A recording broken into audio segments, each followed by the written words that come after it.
Red Ray Gun Limited presents The Benji and Nick Show. Hello. Hello. Oh, it's good to be here, isn't it? In this nice old chair. Is it a nice old chair? Well, it's not actually. I want to get rid of it, but the arms on it are stuck in only one position, and it's slightly too short. So I get terrible want to talk aches. about chairs more, but we should say we should do the good afternoon, good evening, good day, goodness, Loch Ness. He won. I can never predict. There is a simple mathematic way of determining the outcome, but I never register it or think about it. Please register your mathematical analyses.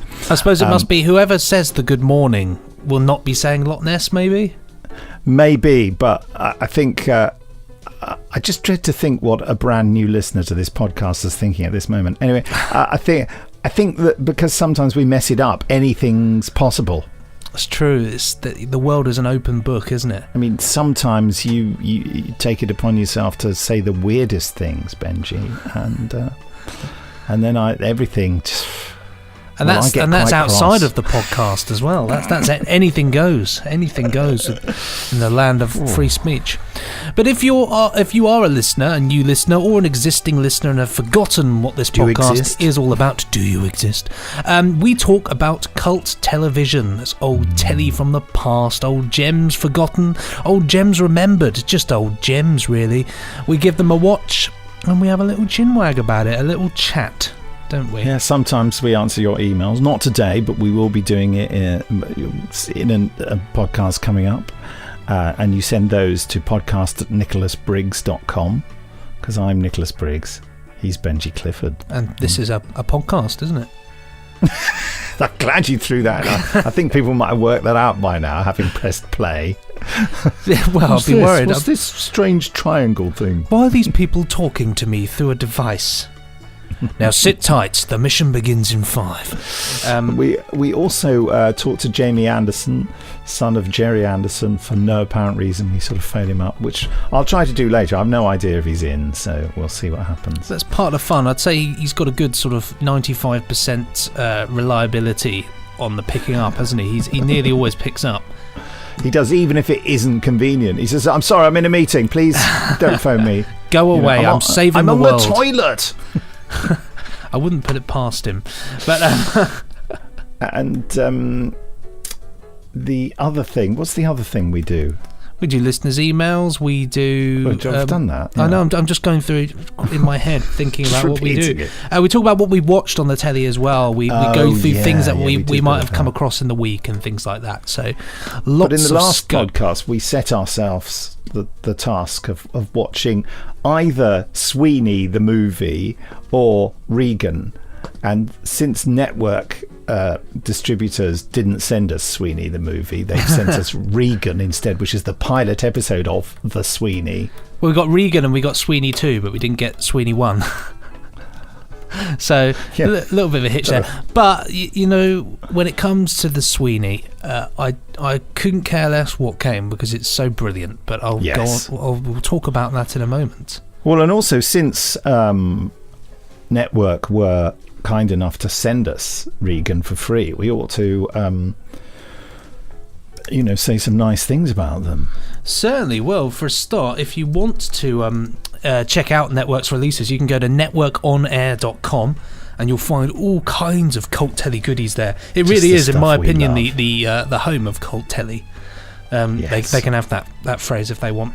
The home of cult telly. But there's such a huge volume of stuff on there. For example, just looking at the latest releases on there, I mean, one of them here is Jamie Anderson, of course, relevant to this one. Joe 90, Volume 4. So you really wonderfully restored for Blu-ray, gorgeously designed boxes and goodies. It's well worth a look.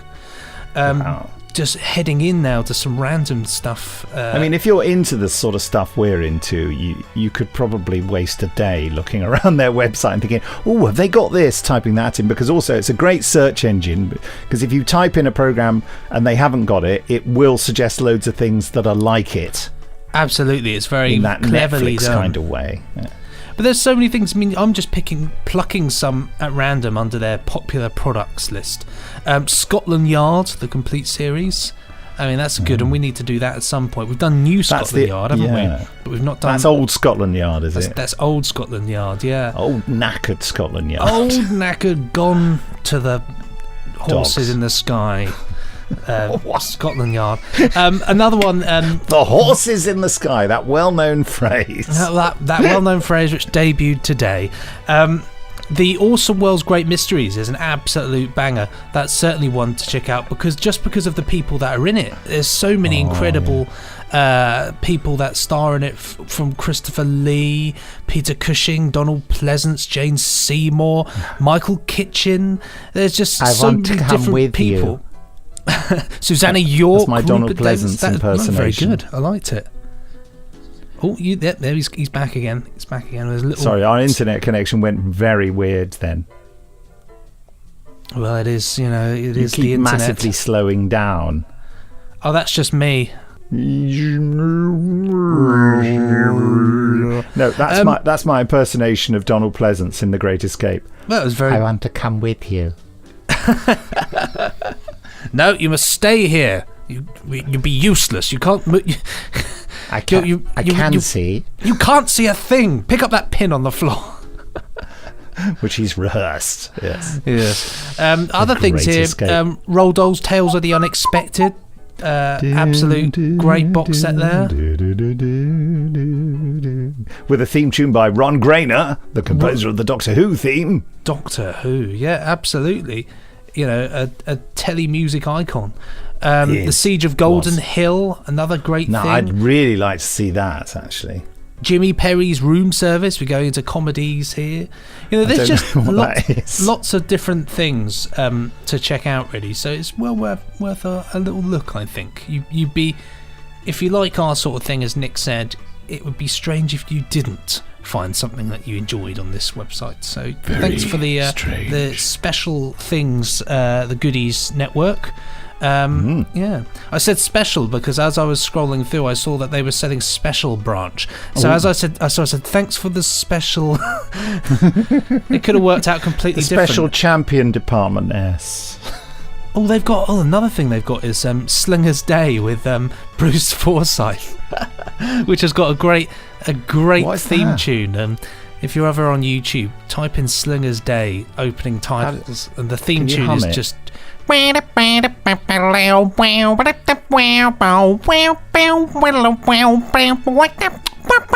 It's terrible. It's really. That sounds like a very bad synthesizer. It is. That's exactly what it is. But it's honestly when you actually hear it though, that's what it sounds like. I'm not exaggerating. It is just. And that was Bruce Forsyth, famous light entertainment icon, was doing a bit of acting, was he? In it? He was. Yes. He was the owner of a supermarket. It did quite well. I think he left and somebody else took over, and it still carried on. Well, listen, I've got to know who took over. It was another comedy icon. I can't remember. Let me have a look. Presumably Brucey had to go off and do the Generation Game or something. Well, that's true. Life is the name of the game. That's also my Norman Wisdom impersonation, and Anthony Newley and David Bowie. Don't look at me, because I'm a fool. Don't laugh at me, I'm a fool. That's it. Don't laugh at me, because I'm a fool. Mr. Grimsdale. Okay. I got it the wrong way round. So originally, the show was called Tripper's Day. Yes, of course. With I can never say his name. It's Leonard Rossiter. Yeah, Rossiter. Rossiter. He is a Rossiter. He is a supporter. Well, I'm not a big follower of his work. I only really know him from Reggie Perrin and Rising Damp. But those are the only two things anyone knows him for. Yeah, but even then, I do like Reginald Perrin though. Yes. But yeah, so he continued it on from there. That's not Reginald Perrin. That isn't Reginald Perrin, is it? That was it, isn't it? Yeah, I was doing Some Mothers Do Heaven. No, that's it. And he walks into the sea to. That's right. It's also bizarrely very similar to the theme of Zodiac. Yeah, I think we remarked on that when we reviewed did? Zodiac, didn't we? Yeah. How strange. Zodiac, a sort of a much forgotten, long lost crime series starring Anton Rogers and Anushka Hempel, which that's her highly name, was it? recommended. You can get that Yeah. from Network. I highly recommended one. Did I And get her surname right? I felt like I made that up then. Anushka Hempel, yeah. Oh. Yeah, that is completely correct. I want to see who did the music and compare it to see now. But it was a stock piece for Zodiac. But someone will have composed it, of course. Just because it's stock music doesn't mean it came out of the air. It doesn't exist. But Not exist. you can see we've not podcasted together for a while, so we've got very excited. So the subject at hand, Nick, today we are doing Regan, which is the prequel, Armchair Theatre, prequel to Armchair Cinema. Is it Armchair Cinema? Okay. Yes. Armchair Theatre, because this is done on film, and the Armchair Cinema thing done by Euston Films was, I think they made a series of TV films on film, filmed with film cameras, with film. And this, of course, is a fully restored Blu-ray, which I had to watch on my son's PS4. But it's worth it, in my opinion. But if any of you, it looked like it was shot yesterday. it really does. That's the beauty of that is the beauty of film, is that it can be upscaled and upscaled and upscaled, however big you like, and it will. Yeah, it looked like all that racism and sexism was current. Oh, hold on. Hold on, is that a thing? But if for anybody that doesn't know what the Sweeney is, because Regan is a prequel to a very popular English British television series called The Sweeney, which ran for 4 series, I believe. And it's basically it's named The Sweeney after Sweeney Todd's Flying Squad Cockney London. rhyming slang, you see. Cockney rhyming slang, yeah. The Sweeney was flying splang. Flying splang. The Sweeney was invented by Brian Splang. The Flying Squad was a department in the Metropolitan Police. Certainly was, which dealt with organised crime, wasn't it? Mostly, really. I wonder what the department was called that dealt with disorganised crime. I don't know. They probably couldn't find the paperwork. What are we? I don't know. I put the name in the cupboard somewhere. We're the disorganised crime squad. I don't know. I've lost my car keys. Yeah. Quickly, get after them. Oh, no, now's not the... No, you got the wrong door. Oh, never mind. Sorry, where are we going again? Never mind. But the Sweeney follows... Anyway, what did they do? Who am I? What place of man is this? But the Sweeney follows the adventures of Jack Regan, who's played by John Thor, who is the main copper at hand, and his sidekick George Carter, isn't it? Is it George Carter? I just know him as George. George Carter, absolutely. So John Thor, played by Dennis Waterman, who came on to become another TV icon. John Thor became a British TV icon. Basically, the way you made a series successful was to cast John Thor in it. He was like bankable box office for ITV. He was Mr. ITV, wasn't he, really? Mm-hmm. When I think of him. But that's it. It's all those sort of cop show cliches that you've seen parodied a million times. Pretty much all comes from the Sweeney, in my opinion. It's all that kind of coppers riding around in cars, arresting people, racism, sexism, punch-ups and cockneys and factories and the back streets of London. Home in time for tea, darling. There's a bird over there. All that sort of thing. It really outdated, but it's still watched all over the country, isn't it? I think they still show it on ITV, despite these things. ITV4 or something. Yeah. I don't know. Well, the key thing is, though, Benji, that you're absolutely right. It all comes from this, because this, Regan and then Sweeney, because they did the Armchair Cinema thing, and I think they were looking for potential series. And I may be right in saying that, I don't know, because we want to see the Armchair Theatre DVD box set at some point from Network. I think the Sweeney was the only series that came out of it. They were looking to make series out of some of these offerings. And the Sweeney, Regan and the Sweeney, was, I believe, the first time that British policemen were portrayed on British television in this less than sympathetic way, when they openly showed them breaking the rules, breaking the law, beating people up, doing things the tough, hard way, which I believe the writers believed was a reflection of how the police force was run back in those days, and it was called the police force and not the police service then. And so now you look back at it and you kind of think, oh yeah, I get this. But at the time, I'm old enough to remember it first coming on, and it was genuinely shocking. There were a lot of people outraged by this. I certainly remember my headmaster doing a school assembly on it. Wow. And basically telling us not to watch it because it was disrespectful to the police. So, of course, everybody went and watched it, didn't they? Yeah, well, I thought, I've already seen 10 episodes, mate. You're a lost cause there. Yeah. But, he was a very old-fashioned man, been a fighter, Spitfire pilot in the Second World War. And he was very anti it. I mean, to him, this was a sign that television was going to rack and ruin. I think he said, how would you feel if I came in to school dressed like that man in the Sweeney, unshaven, collar open? You'd feel like I had no respect for you. It all started off going on about general neatness and tidiness, and then he brought the Sweeney into it. So that ridiculous program with all the unnecessary violence and bad language. But I think that's very true about it. It's rough and ready telly, and it does show the seedier side of London and crime, and there's nothing about it when you see it is seedy, isn't it? It is brutal. Yes. I think I've watched actually quite a bit of the Sweeney over the past couple of weeks because I've got my old DVD box set out.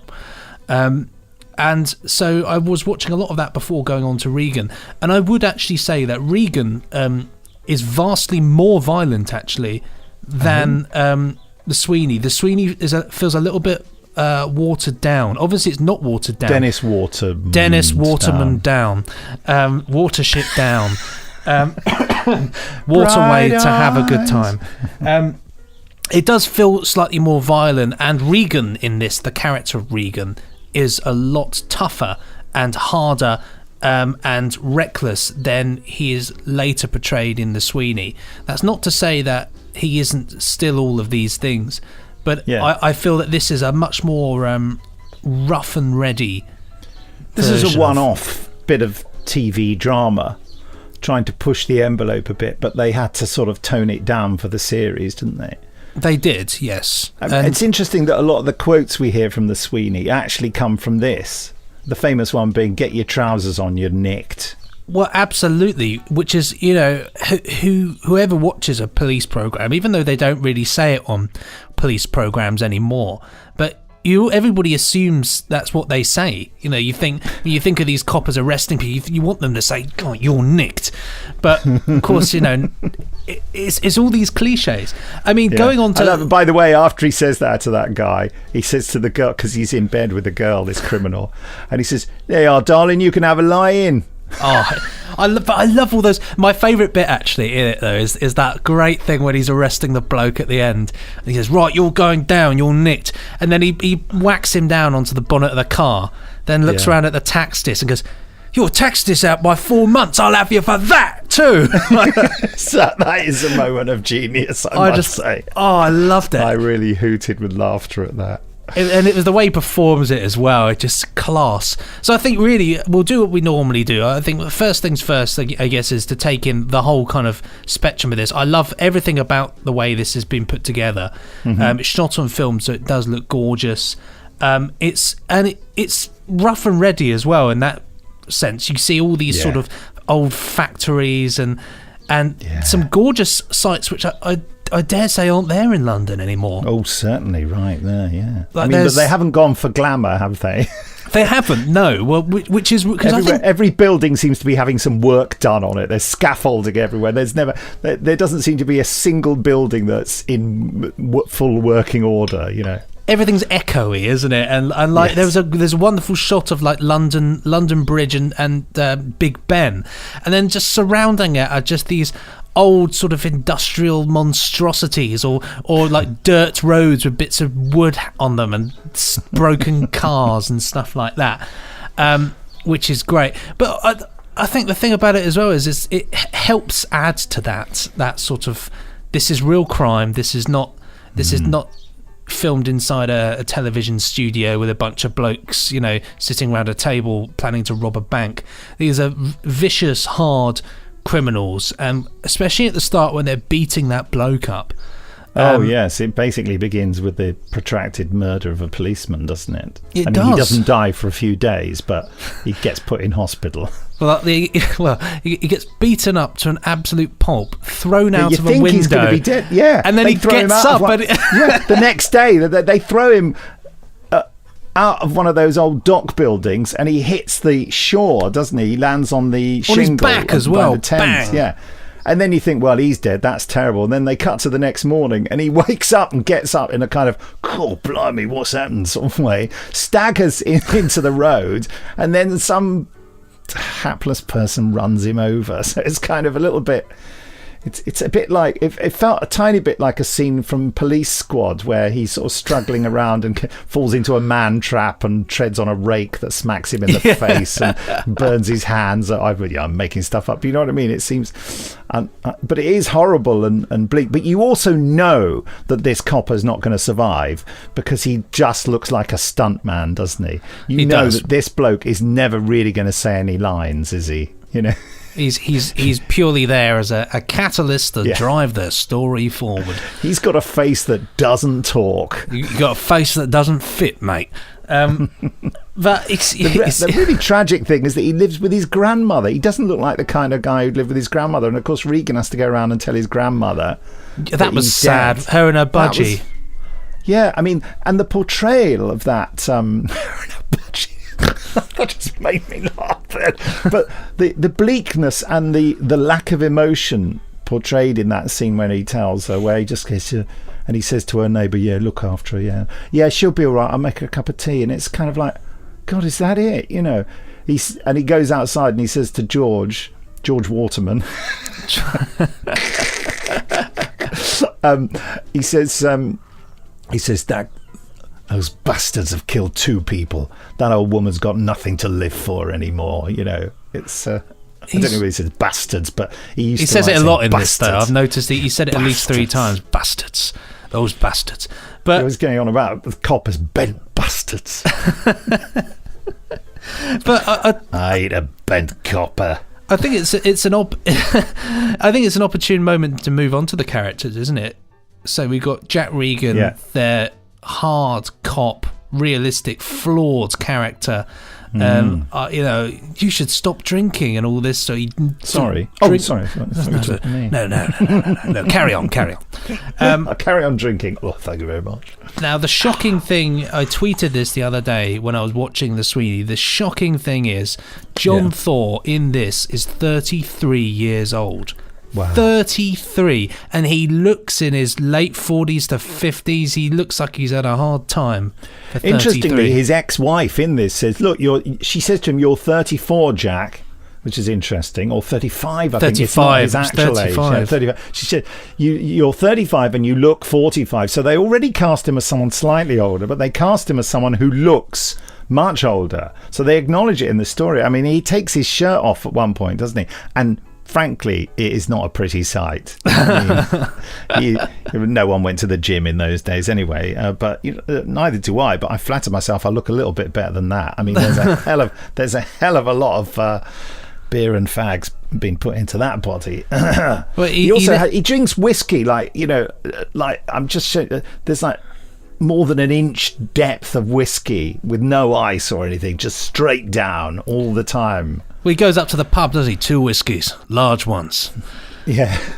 Yeah, and they're always drinking, and he certainly is always smoking. And I mean, that's one of the things I quite like about when I watch the Sweeneys. They're always going into these sort of 70s pubs, these working men's sort of pubs. And like the other day, I acknowledged that that Dennis Waterman asks for a light and bitter.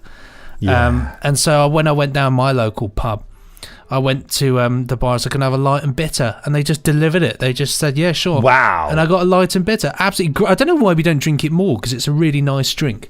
And so subsequently, now that is my... If I think the establishment that I'm in might do it, it's a light and bitter for me. It's a way of ensuring you don't get your face beaten in a rough pub, isn't it? Going and ordering a light and bitter. I have a light and bitter. Or if I'm John Thor, 2 whiskies. Large ones. You nicked, you bastards. But they're a great kind of for any bad language in this podcast. You bastards. Oh, sorry. They're a great partnership, though. Jack Regan and George Carter. Regan being a guy who isn't afraid to break the law. And well, this is what this whole episode is about, isn't it? He is absolutely going against all the rules. He's investigating a case he's not allowed to investigate, that he's been specifically forbidden, and yet he does it. And George goes along with it. There's a point where he challenges him. He says, "Are you going to help me or not?" And you think, well, if George was sensible, he'd go, "Actually, no, I'm going to report you to my superior and maybe make the police force a better place to work in without people like you messing up all the rules." The interesting thing for me about the character is that he is portrayed as a dinosaur already, isn't he? Yeah. The thrust of the plot is that they are going to amalgamate the flying squad and the serious crime unit or whatever it is, and it's all going to be administrators, and his boss is saying, in the old days they would have given Jack a medal, but there's no room for heroes anymore, and he's already part of a dying breed. So it's interesting that that's the pilot episode, and then they have to make a series about someone who's about to become obsolete, so that gets played down in the series, doesn't it? Or it's like a constant thorn in his side, really, isn't it? Because the woman, George's wife, not just in this, he implies it in this, but certainly in the Sweeney series, an episode that I saw last week, she confronts him about it and says, this man, he's not a nice man. He breaks the rules. He will do whatever he can to get somebody down, even if he has to lie about it. And George in the series says, well, but he's a good copper. Like, he does these things, but he is a good copper, and he gets the villains. He gets the villains. One thing I do want to say is that I was talking to my mum about my great grandfather Percy, who was a detective inspector in Dover, and she said that the Sweeney is exactly what it was like. She said that he used to say that he did the majority of his work he did was in pubs, where he was drinking in working men's pubs, talking to these villains. And apparently, one of the things that he said late on, he said that he spent the majority of his mornings waking up in the gutter. Like they'd be getting into fights and scrapes, and sounds really, like my life. really, really grim. The gutter bit, anyway. It's a grim bit of life. And subsequently, I think he ended up getting quite into alcohol, but of course you would if you spend the majority of your time in pubs talking to these crooks. So watching this back and taking those things into account, I think, well, that's exactly even though these people are drinking and doing all this sort of smoking all the time, I suppose that's part of it, is that they're mixing with all these people. Like a lot of these criminals they meet in this, they already know them. They're always going up and saying, "Come on, John, mate, we know what you're up to. We turn a blind eye to that one, but if you confess, if you grass him up, maybe we won't have to do anything about that." And it's all that they know them. They've got, like the criminals. They say, "Oh, hello, Mr. Regan. I ain't up to no bad things." It's a very realistic sort of thing. I mean, even. For all its faults, and this is the 70s, so of course it is full of racism and sexism. Yes. And the racism was more shocking than I imagined. Oh yeah, I mean, quite. Yeah, well, quite. Yeah, well, quite. No, definitely. There's that bit where his ex-wife, who he's still sort of paying for his child's education, he goes around there and she's getting together with another guy, I mean, she wants to introduce Jack to him, and he hasn't got enough money to support them, so they need Jack to keep on supporting the daughter and pay the mortgage and all this kind of thing. And interestingly, I mean, the moment the guy opened his mouth, I thought, oh, he's German. I thought exactly the same. But Jack assumes that he's either Swedish or Dutch. And when the guy says, I'm not Swedish, I am German, Jack Regan just laughs in that kind of that 1970s prejudicial way, like, oh, Germans, like the ones we fought a war with like 30 years ago. And it's kind of like, and you imagine that really the audience at the time would have thought, oh God, he's not a German. It's awful, isn't it? It's and then when you watch it now, isn't it? It's different. Awful racist thing where he says, I don't like Krauts. Yeah, it's this guy's face, and it's just and terrible. He's deliberately and unapologetically difficult, isn't he? Yes. And doing everything he can to make this man feel awful. And the German guy keeps his cool, doesn't he? Keeps his cool. Yes. I mean, admittedly, he doesn't invade Poland or anything. No, it's wow. true. Sorry, I'm just joining in. Just joining in. And now I'm leaving. Goodbye. But I mean, just tearing up my racism card now. There it goes. In fairness to in fairness to Jack Regan, though, it's a lot to ask, isn't it? Pay the mortgage and all that business, like for another 4, 5 to 10 years. I think it was just 2 years. Even so. You sound like you're his lawyer, exaggerating. No, but you do have a certain sympathy for him, don't you? Interesting. I don't know whether in the TV series he doesn't have that ex-wife anymore, does he? Does he go around and see? I don't think. Certainly, I've not. He obviously he speaks that his marriage has broken down, but he doesn't go to see her. And interestingly, they don't ever show his daughter. They say he's got a daughter, and it's awful that you never. Maybe you do later on. I mean, I'm still in series 1. Being a father, I just don't know. I can't understand how people can turn their back on their child like that. That would just rip my heart out. But yeah, I suppose that's a measure of the hard life he's had. It's because it's this old thing, isn't it? That got this theme came up again, interestingly, in Prime Suspect with Helen Mirren. It's like the job becomes so important that it destroys everything.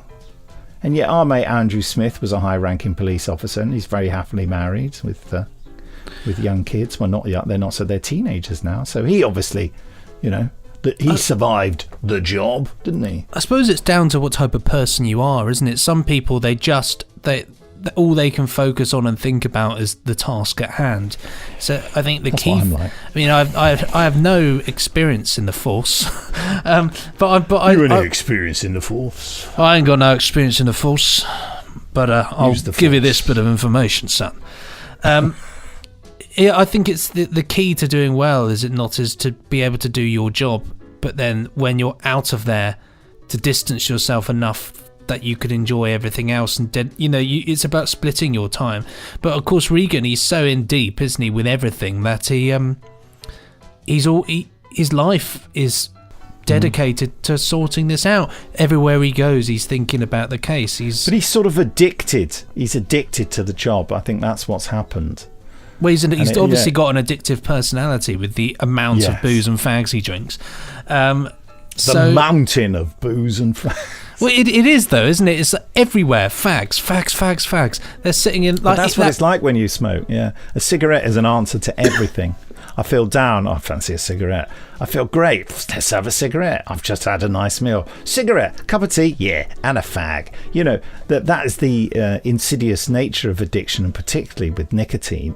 Just it becomes your best friend, even though you sort of hate it as well, because it makes you stink and feel slightly sick. This is a real anti-smoking campaign. Makes your chest hurt as well, doesn't it? And coughs and all that business. Frankly, kills you. I will die sooner than I would have done, had I not smoked as a man in my 20s, 30s and 40s. Yeah, I stopped smoking in my mid to late 40s. So smoking isn't cool. There's Nicholas a lot of Briggs who died today. Well, let's hope not. We're going to get to the end of this podcast. Oh no, there are priorities, aren't there? So listen, talking about the production, shot on film.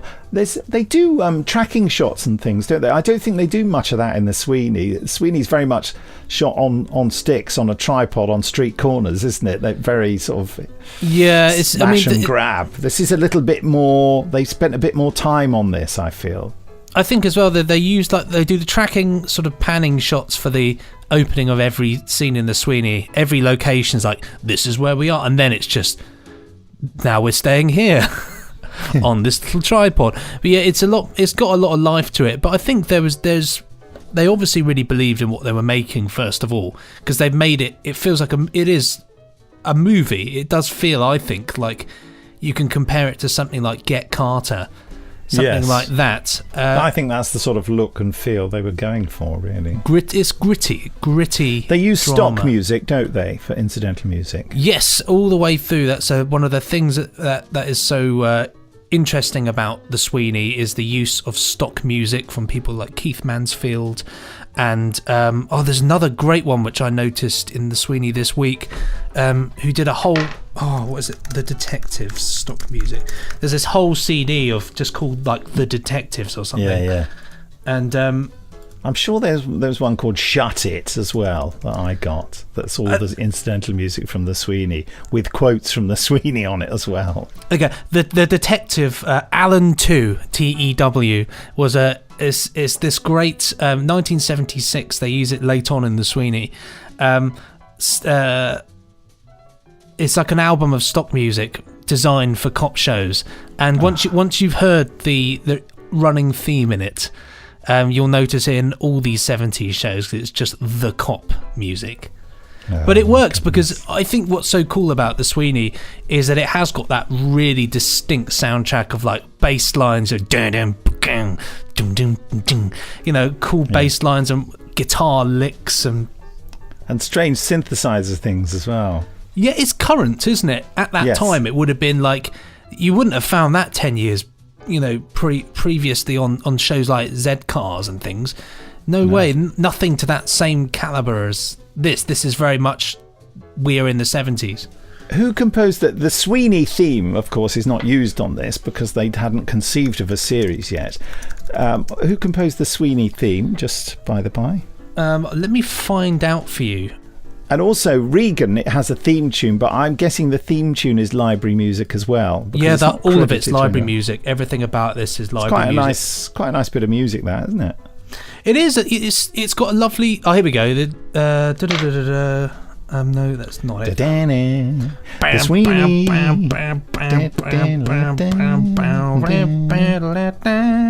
It is a great theme tune because you can sing the Sweeney to it, can't you? The Sweeney. The Sweeney. Jack Regan's a racist.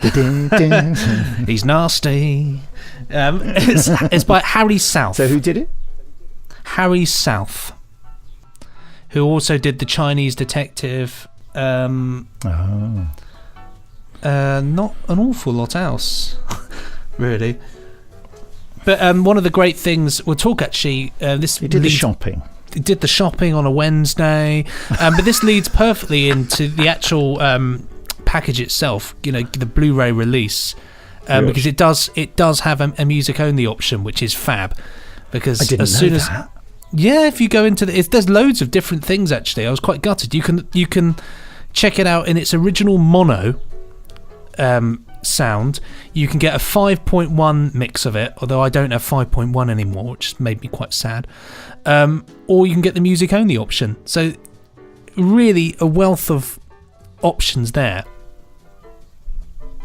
Wow. Of course you're able to do it because the music's stop music, so you can. It's very easy to source all those bits and bobs.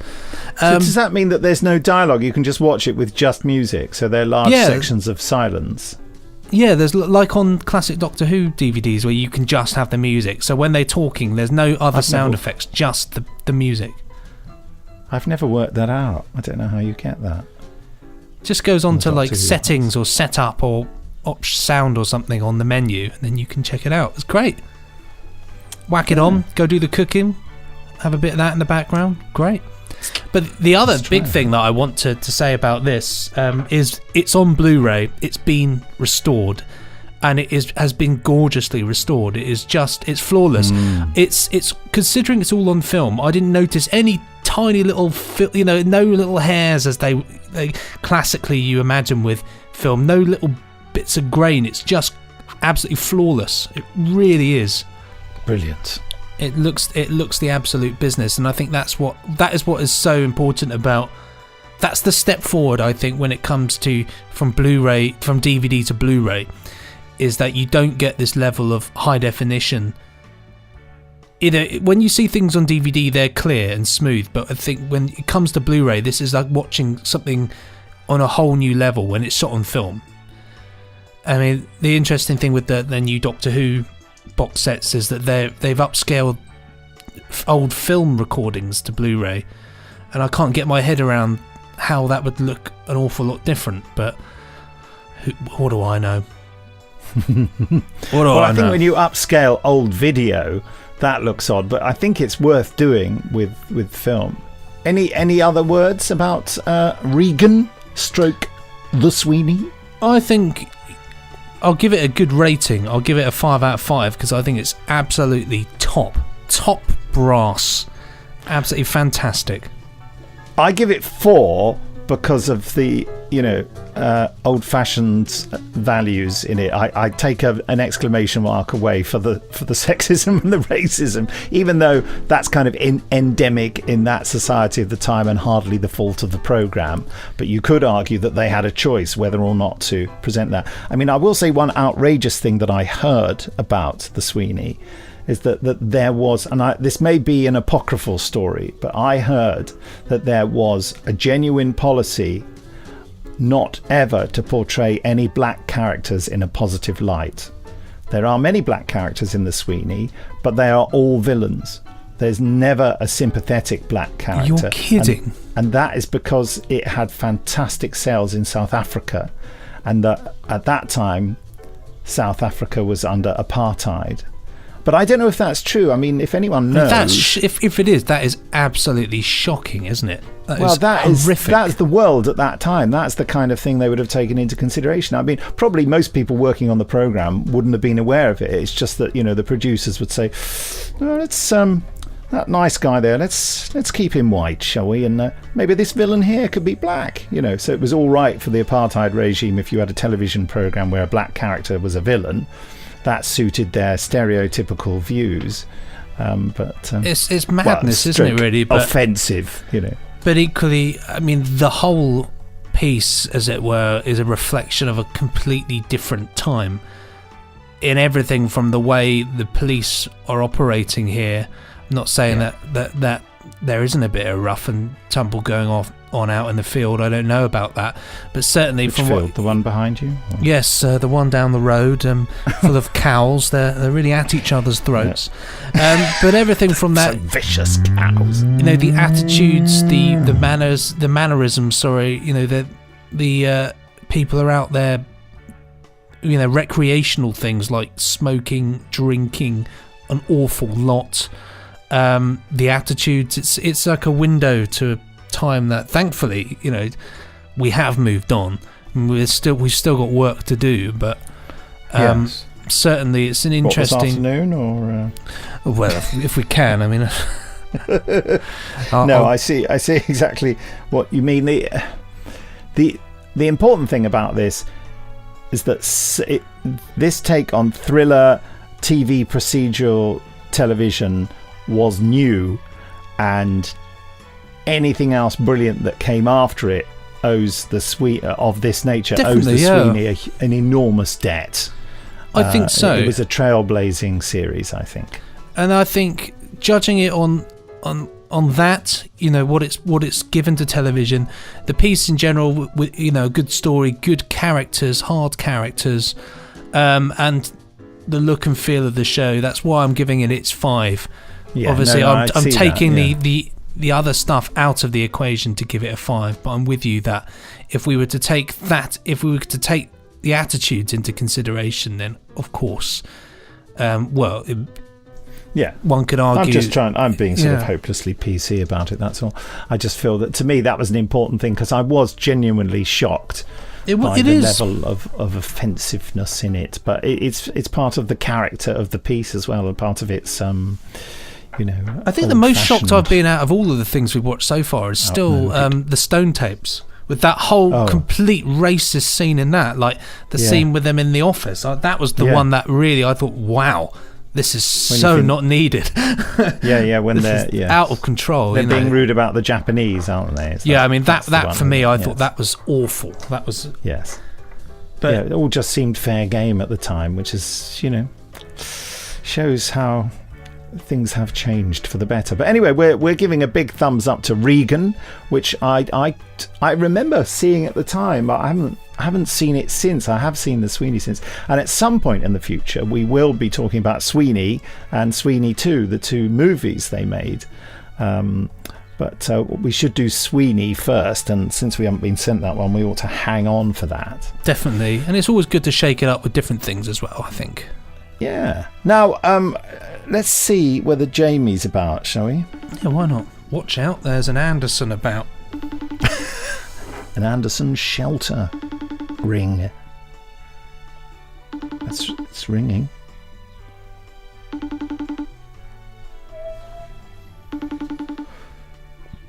Wow, I thought he was in today. We had a long message exchange earlier. No, this is going to be a no-show from the Anderson. It's going to be a no-show Anderson. No, there you go. No, is he not there? No. I would just say on the theme of Jamie Anderson, if there can be such a theme, the Jamie Anderson theme. That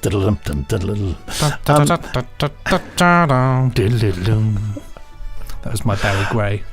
Next week's Benji and Nick show is going to be the Benji, Nick and Jamie dining experience. Oh, yummy, yummy. And that you'll learn some things about some bad/good recipes where Benji, Jamie and I met up in my flat and had a bit of a lad's evening in. Nothing terrible happened. There were some culinary disasters and some interesting attempts at creating cocktails, but there'll be edited highlights of that, and also Benji and I will be presenting it and making a few comments along the way, and it won't be just undigested, if you pardon the term, in connection with food.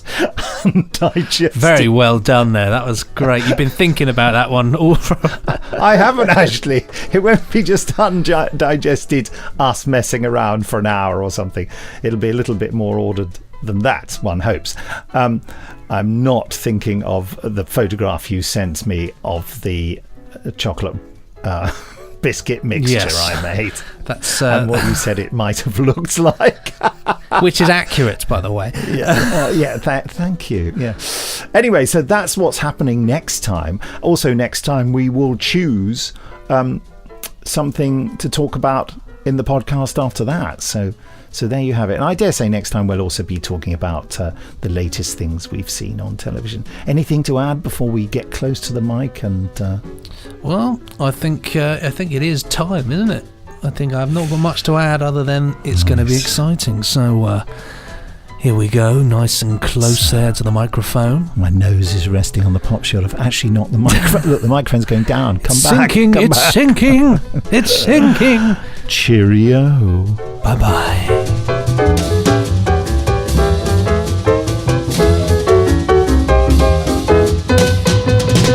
Pressing stop now. Ka-chunk.